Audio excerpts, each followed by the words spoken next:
Anyone? Come on, someone can give me an answer. Okay, someone else?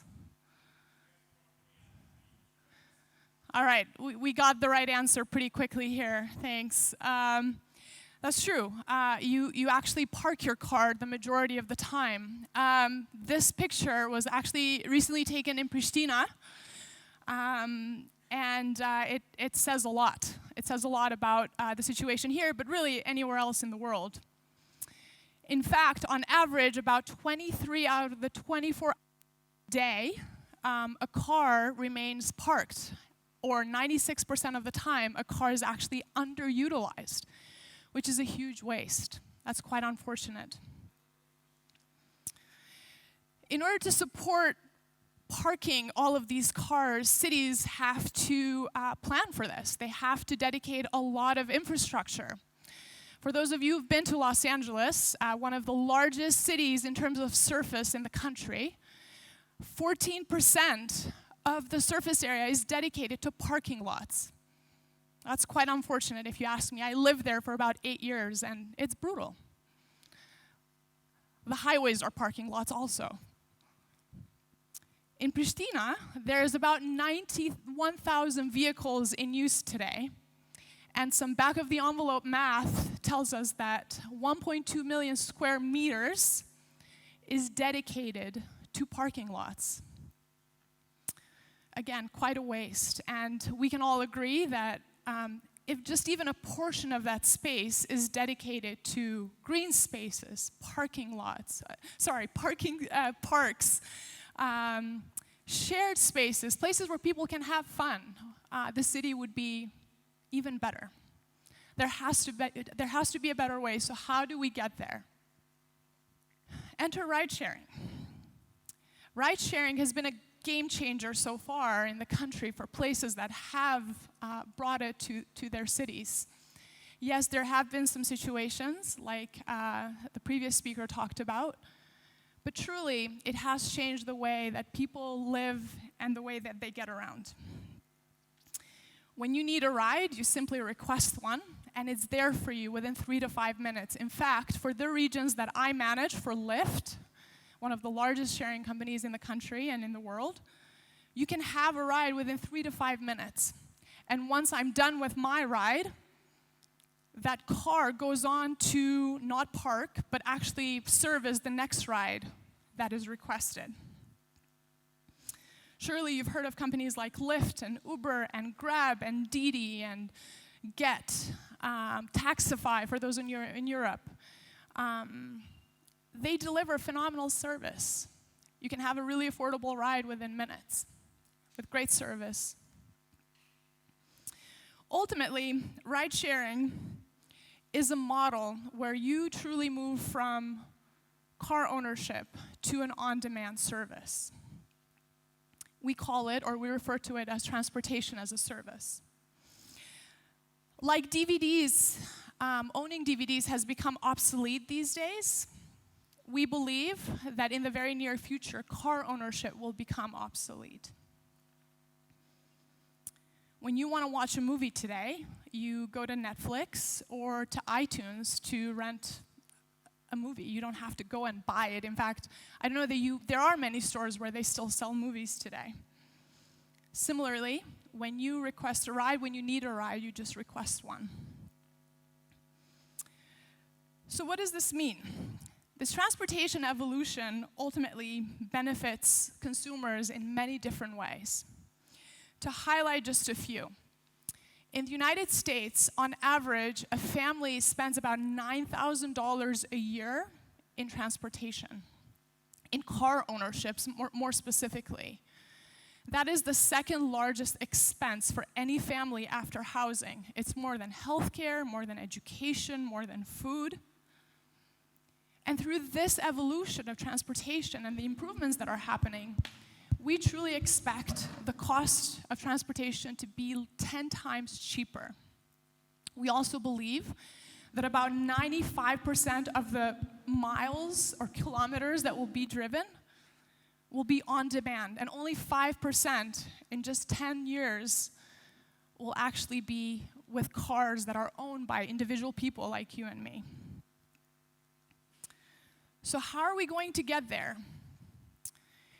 At Lyft, we believe that there's 4 pillars to transportation as a service, and I'll talk about each of them shortly here. First, we know that it has to be a connected platform. We already are a highly connected application platform where we connect people, millions of people who request rides, to drivers who are on our platform offering rides and looking for opportunities to earn money. In fact, today, we deliver close to 2 million rides a day, which is incredible. We also must have a large autonomous element. And today, we're already doing this. As of a few months ago, we actually have a pilot in Las Vegas where our vehicles, along with our partner Aptiv, were delivering self-driving rides on a daily basis to people like you and me again. Third, we need to be doing this on a shared ride basis. What does a shared ride entail? If you're going to, let's say, the bus station, which is nearby here, and there's 3 people requesting a ride from a nearby area, instead of 3 rides going to the bus station, our platform and others will connect those 3 rides and those 3 individuals, and instead of 3 rides, we will have 1 ride going on the same direction. Today, in some of the largest cities where Lyft is active, about 35% of our rides are actually shared rides, and we're making a commitment that by 2019, by the end of 2019, more than 50% of our rides will be shared. Think about the impact from an emissions perspective, from a reduction of miles driven perspective, from a car utilization perspective. Huge.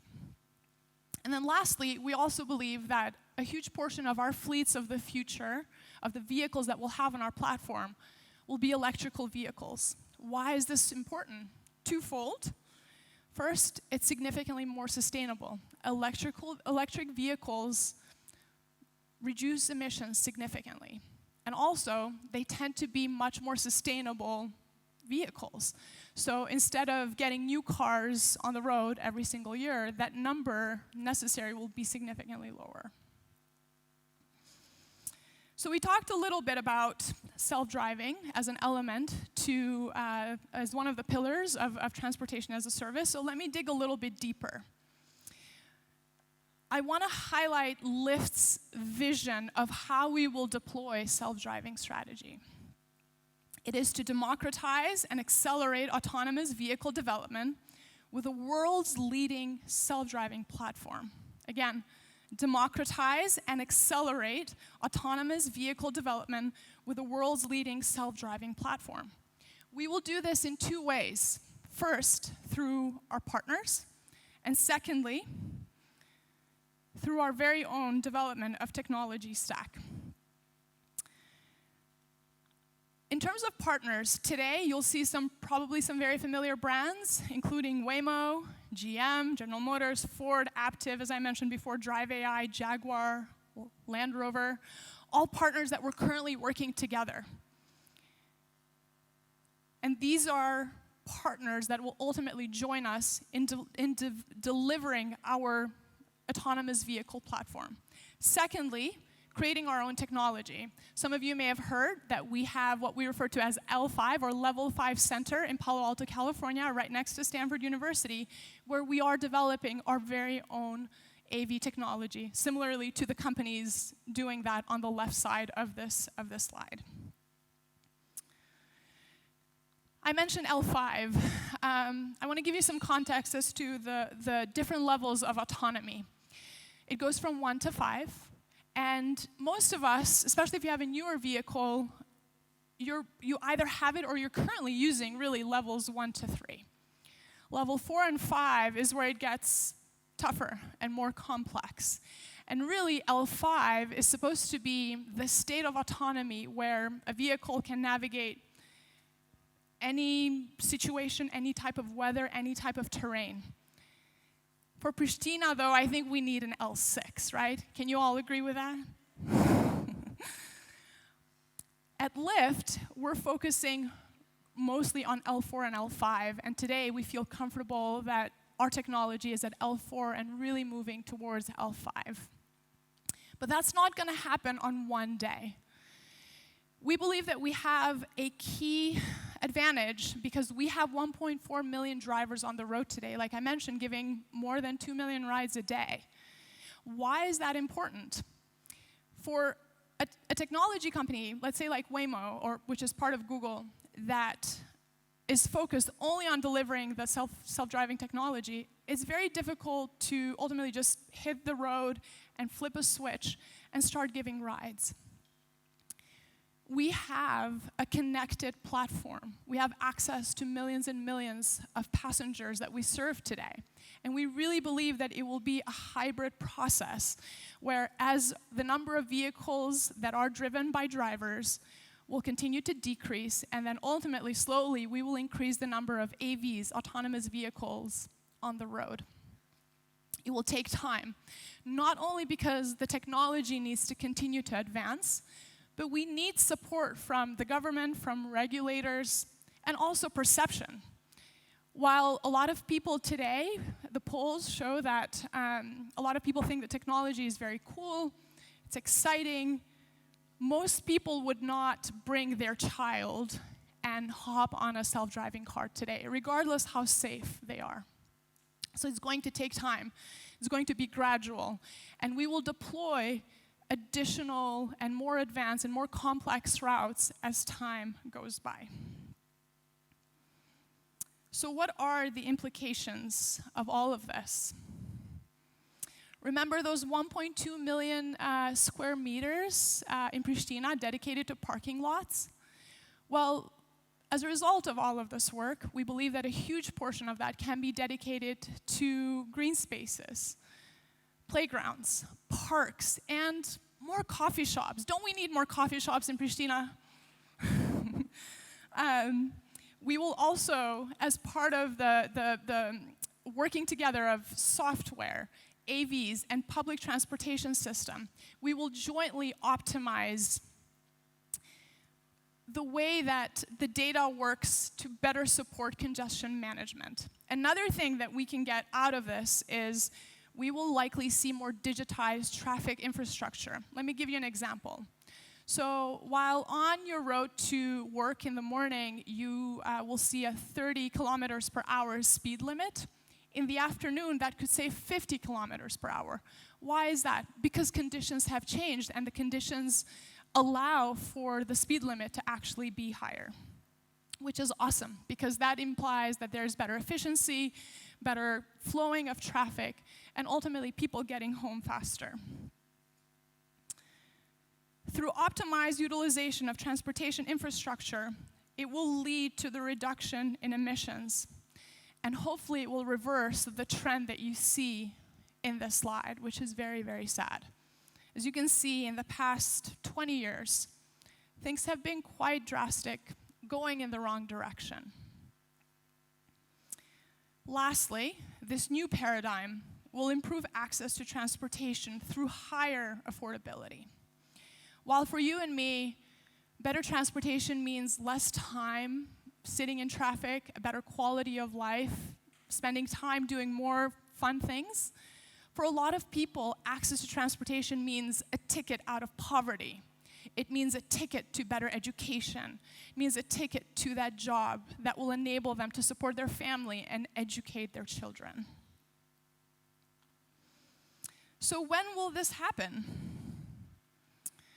A study from Morgan Stanley, which we've captured here briefly, is that in 2015, we saw less than 1% of all miles driven in the United States driven through ride-sharing. It's a really small number considering how prevalent Lyft and Uber and all of these other companies are in the States. By 2015, we expect that number to go to more than 80%. That's a huge change. Transportation as a service will be commonplace and will address all foreseeable transportation use cases. Think about an ambulance to the hospital, a ride to the mountains, a car that has a ski rack when you go skiing, you name it.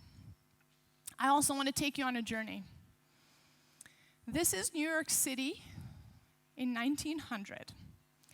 And as you can see here, really all there is a lot of people, but also a lot of carriages, horse and buggies.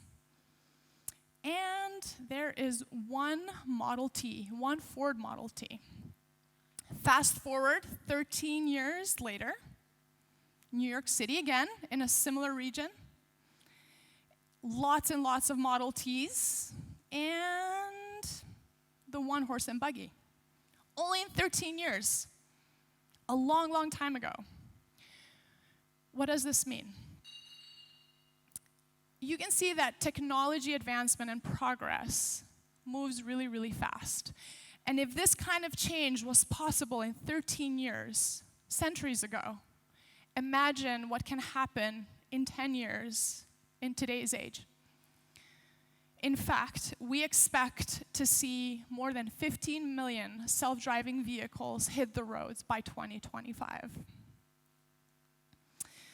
I joined Lyft because I believe our cities need a better solution for transportation. I know we can get there with more traffic lights, more parking lots, and more cars.